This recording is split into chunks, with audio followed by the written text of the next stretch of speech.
Yo, what's going on, guys? Your boy Russ back again with more Madden 17 Ultimate Team.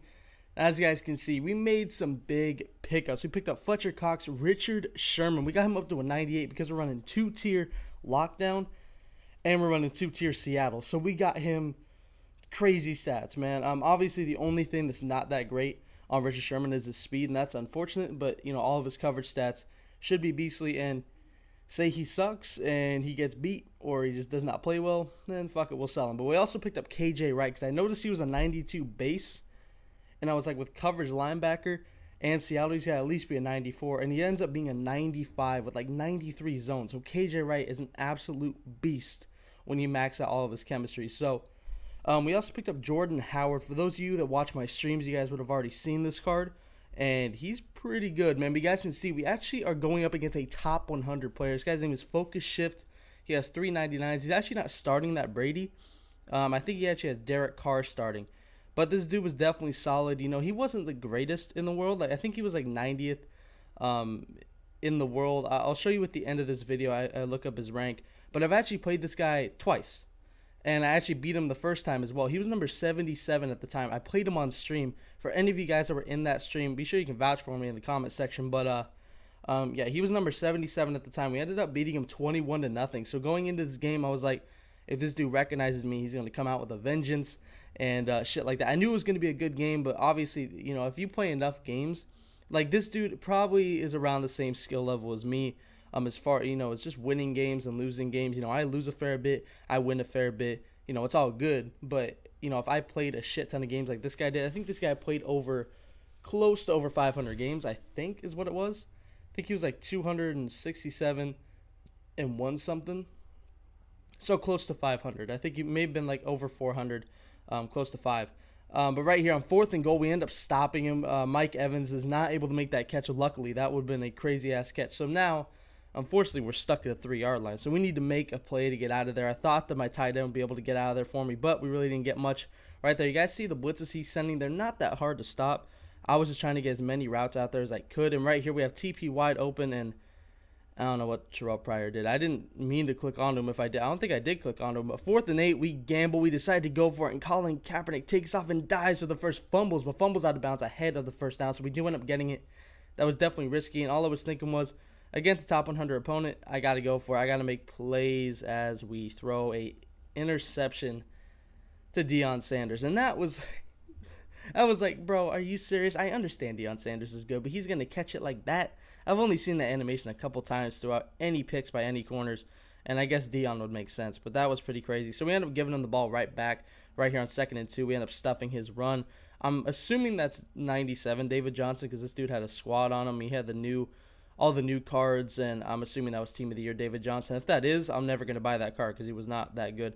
But right here, 4th and inches, he decides to go for it again. So that is 6 points he has left on the board, and then Jordan Howard says, "Give me the ankles, boy."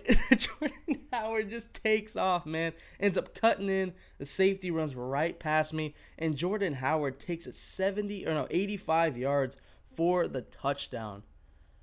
Wow.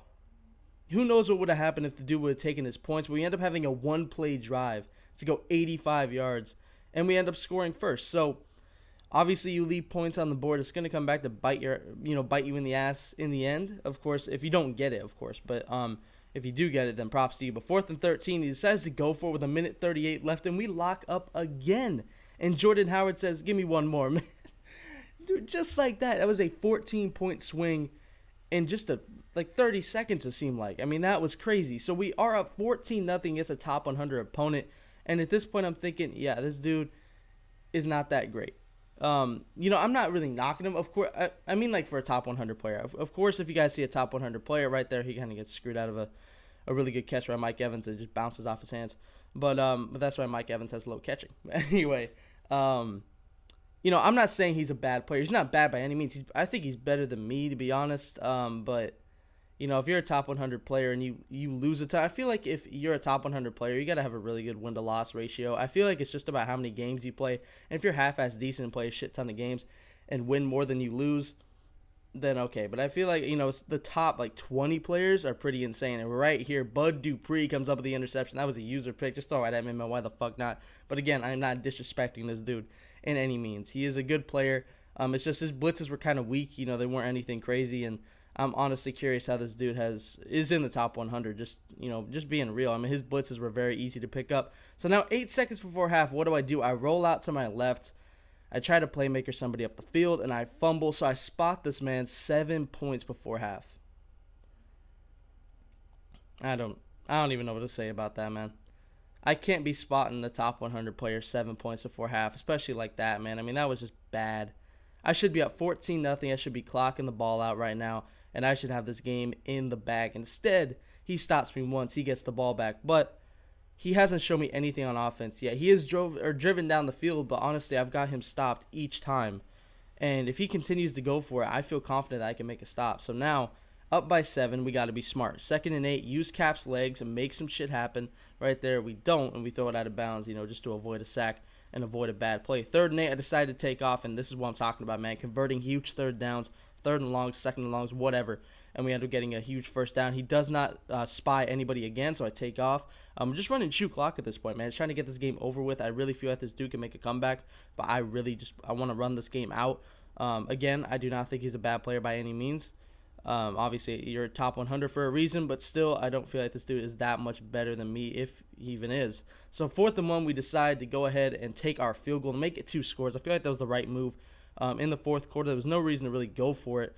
And, yeah, so we end up taking our points, and now we're up by 2 scores. I'm very confident at this point. I'm thinking our defense can lock up the new defense, all these new players. I feel like they're going to play great, and we're going to get this dub right here. Makes a beautiful throw to Larry Fitzgerald. That was a great throw. He ended up just lobbing it over my defenders, but right here, I thought Mel Blount was going to pick that off. He got to pick that off in that situation, man. That was a complete fail. 2nd and 10, just missing Larry Fitzgerald again. He was running, all the basic stuff, the 4 verts, bunch set, where you motion somebody out, or you don't motion them out and just you throw it to him on the sideline. I shut that down a couple of times, but sometimes I leave it open because I didn't think he was going to go back to it. And right here, I guess you can just high point in the back of the end zone, and it's an automatic touchdown. I hate that is even a thing, man. I love the high point pass. It makes sense, but if you can just throw it over people in double coverage, it's kind of ridiculous. Right here, if I would have lob passed it to Vance McDonald, would have had a touchdown. Right here, I'm getting way too greedy, and I make my first mistake, and it's a huge mistake. We end up throwing a pick with 2 minutes and 30 seconds left. So now is this dude already in field goal range. He could possibly get down the field, waste a bunch of time, and get into the end zone and win this game. But he does end up getting sacked by a new addition, Fletcher Cox. Fletcher Cox has 2 sacks, a silent 2 sacks. 2nd and 13 turns into a 3rd and 3. And what does he do? He throws it right at KJ Wright. He goes back to the same route he's been going to all game. And look at this. Swerve and straight up the field. KJ Wright is gone. So much green in front of him. He ended up going back to the same route. I put KJ Wright in that zone to specifically play that route. I moved him out, and he played that so perfect. I couldn't have asked him to play anything better, and we end up getting the pick, and that will pretty much do it. Up by 2 scores. Minute 15, I will not let him get a quick score. I'm running quarters. I don't care if he hits all this short shit, whether it be 15, 20 yards. I don't care. There's going to be enough clock running off that I really don't give a shit what he does. He can keep on doing that. I will leave that open. Obviously, he's running shoot clock, but now you guys can see clock already down to 45 seconds. He's taking off with Derek Carr. Not the best move. I mean, he gains a good amount of yards, but he gains 6 yards. Really not that much, to be honest, but he's trying to run with Derek Carr, but he wastes a lot of time. So now he's still hurrying up. 24 seconds left. I think he's basically just conceded defeat at this point, and 9 seconds left. He ends up running it one more time. 4th and 1. He does end up getting it, but again, at this point, it doesn't matter. He ends up getting one more play. I end up running just man up 3 deep. I didn't want him to score, to make the score look a little bit better, so he ends up just running with Derek Carr, and that's it. We end up beating a top 100 opponent. Obviously, this dude was not the best in the world, but he was definitely a solid opponent. GG to him. Like I said, I have no disrespect for this dude, all the respect in the world, but I have beat him twice now, and I don't know, man. I'm not saying I'm a top 100 player by any means. I suck. I'm barely a top 10,000 player. But anyway, I did hope you guys enjoyed this video.